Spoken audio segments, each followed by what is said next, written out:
enjoy him while he's here, folks, because you never know if this will be the last time we see Nate Diaz in the UFC with a fan base really as big as any fighter in the sport. Diaz is back tonight, and we're glad to see him. Stockton, stand up. This guy has a cult following. He is one of the most interesting guys in the UFC because he has this sense that he really doesn't care to be here, but he also doesn't feel as comfortable anywhere but in the octagon. So it's a love-hate relationship with fighting for Nate Diaz. When he's happiest, when he's best, he's fighting in the UFC, a guy that boxes. Unbelievable, but I think it's the attitude of Nate Diaz that has made him into one of the biggest stars that we've ever seen in the octagon. He had a couple of life-changing paydays against Conor McGregor, the win at UFC 196, the majority decision loss at UFC 202. Which to this day he says he won, right? He thinks he won that fight. But one thing goes without saying, and I'll say it anyway, when Nate Diaz fights, the world is watching, and that is the case yet again here tonight.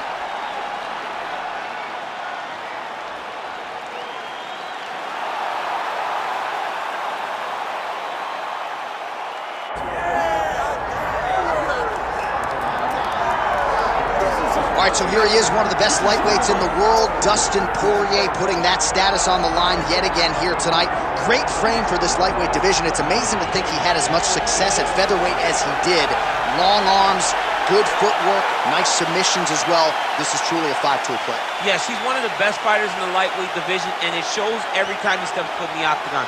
And a victims list that includes Eddie Alvarez, Justin Gaethje, Max Holloway. You know when you're looking at Dustin Poirier that he is one of the best fighters in the UFC's lightweight division and has the frame to compete up, and he's shown that before he was a featherweight, so a guy that may compete over 3 weight classes over his UFC's career. And we remind you, when he faced Max Holloway at UFC 236 for the interim lightweight title, Holloway came in with a 13-fight winning streak that Poirier promptly ended that fateful night in Atlanta, Georgia. And now our tale of the tape for this lightweight scrap. All right, now for the particulars, here's Bruce Buffer. Ladies and gentlemen, this is the main event of the evening.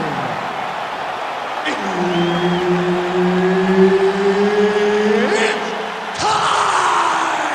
5 rounds in the UFC lightweight division. Introducing first, fighting out of the blue corner.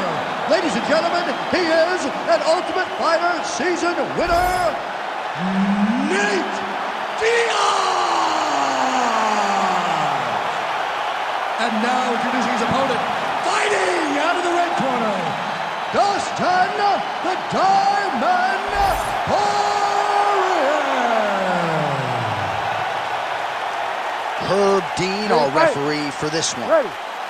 All right, well, Dustin Poirier is back, told us in the fighter meeting that he wanted to get the hands going in this matchup, and we'll see if he can follow suit on that edict here early in this fight. Takedown defense holds up. Timely defense there, huge block for him. Oh, big damaging knees here to the body. Oh, nice combination there. He is just killing him with volume tonight. Jab, right hand, body shot. He's got to keep working here. Oh, my God. And this is why you pay to be in the building. Back and forth we go. Oh, who is going to be the last man standing? We're just getting started, and they are getting after it. These dudes are throwing bombs. This is going to be a great fight. That's some power there. Fast pace here in the early going. All right, so Dustin Poirier getting off to a pretty good start tonight, and all driven by that straight left hand.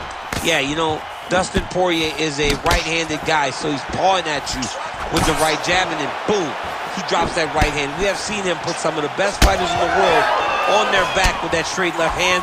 Good to see that Dustin Poirier is landing it early in this fight tonight. So just over 20 total strikes have landed for Nate Diaz. All right, so perhaps he's going to have to address something defensively. There is a legitimate cut around his eye. Yeah, he got cut on the eye from that last strike. He's got to pay attention now before it gets worse. Well, Nate Diaz has certainly found the range here early, DC. This is a fighter close to my heart, close to my left forearm. 209 representing well here tonight.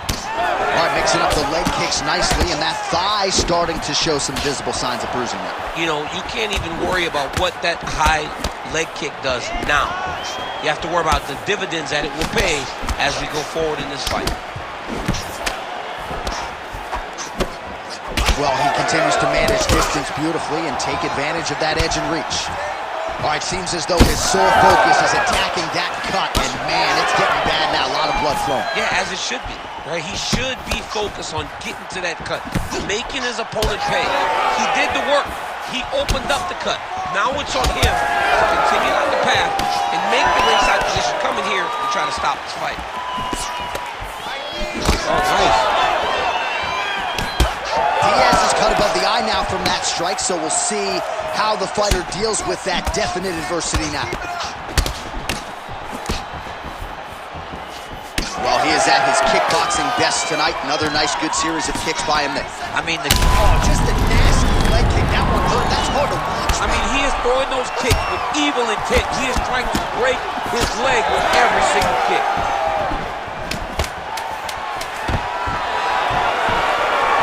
Takedown defenses there. That horn sounds means we have reached the end of round one. All right, so the round is over, and you see the cut man not wasting any time as the fighter makes his way back to the stool. The cut man will try to shut that cut on the bridge of his nose and prevent it from becoming a factor here moving forward. All right, so there's the end of the round. He stayed committed to doing damage upstairs and landed a seminal blow in that round. Yep. You ready to fight? You ready? All right, second round underway. Oh, beautiful jab from Nate Diaz. If he gets that weapon going early. Back to the feet.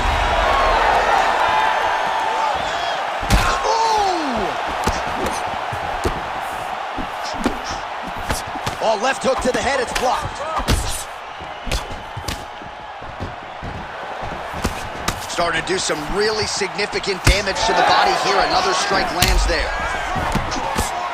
Leg kicks all day. His mobility is compromised. Might get it back a little bit as the fight continues, but that's an obvious move right now. Well, it's going to take ice on the calf, ice on the thigh when he gets to the corner to try and bring it back. But once you get dead leg, there's not much you can do. Oh! Oh, he is hurting for certain. Big right hand. Oh! That one landed clean. Oh, he did a great job of rotating him into an underhook. Well, this is absolutely the hurt business. It's hard to see which party is more injured, but I think both fighters have been really effective with their strikes in this one. Yeah, both guys have been affected. Both guys have been beat up. It's a very competitive fight. Let's see who has the heart to carry them through these very tough moments. Man, as he landed a high volume of strikes here in round two, definitely picking up the pace after round one. So he got the message from the corner, and now he is taking control of this second round. Just over 2 minutes to go. Well, I think I can smell the blood at this point in time. That canvas didn't look like that a few fights ago. Blood is flowing from that cut with every passing strike. Every strike. And it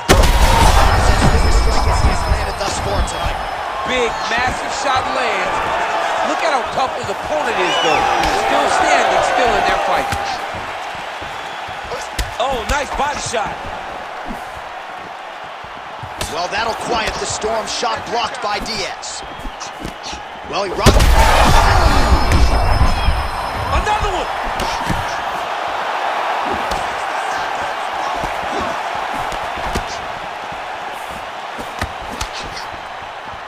Trying to establish that jab once again. Oh, roundhouse kick. Style points on that one. Looks like he's trying to set up a takedown here. There's the attempt. All right, so he continues to land a high volume of strikes. You know, sometimes when you play basketball, you're in the zone. This dude's in the zone. This guy's throwing his basketball in the midst of the ocean. He can't miss with anything that he throws. Every kick lands. Every punch lands. He is just outclassing this guy on the feet. You have got to find a way to change the way that this fight is playing out. Your night's going to end very early. All right, so there's the end of the round. You see the blood trickling down as he makes his way back to the stool. Cut on the bridge of the nose, or so it appears from the strike in that round. Cut, man. All right, there's the end of the round. We'll show you some of the highlights. It must feel pretty damn good to knock the man down. You ready to fight? Ready. Third round underway.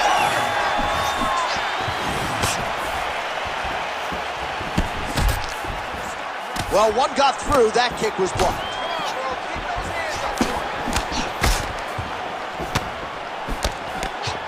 Lands a big elbow there.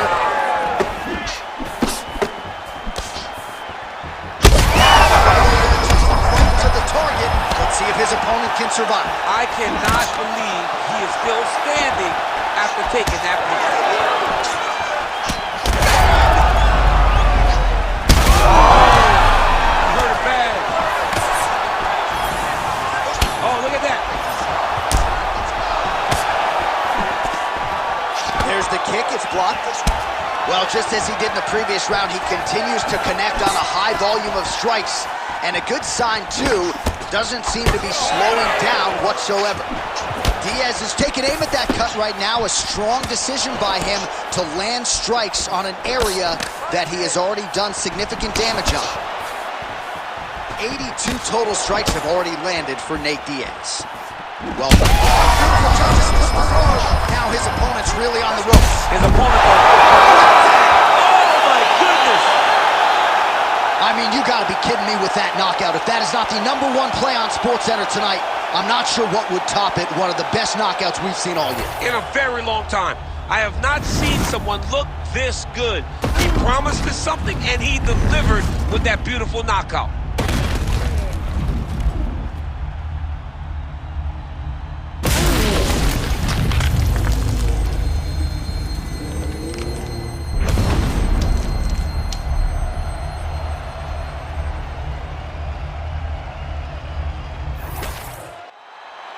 All right, with that, the official decision is in. We go to the veteran voice of the Octagon, Bruce Buffer. Ladies and gentlemen, referee Herb Deans called a stop to this contest at 2 minutes, 6 seconds of round number 3. Declaring the winner by knockout, Nate Diaz! All right, so one of the biggest superstars on this roster, top to bottom, Nathan Diaz getting his hand raised tonight and still showing you, DC, several years into this thing, he can still compete and beat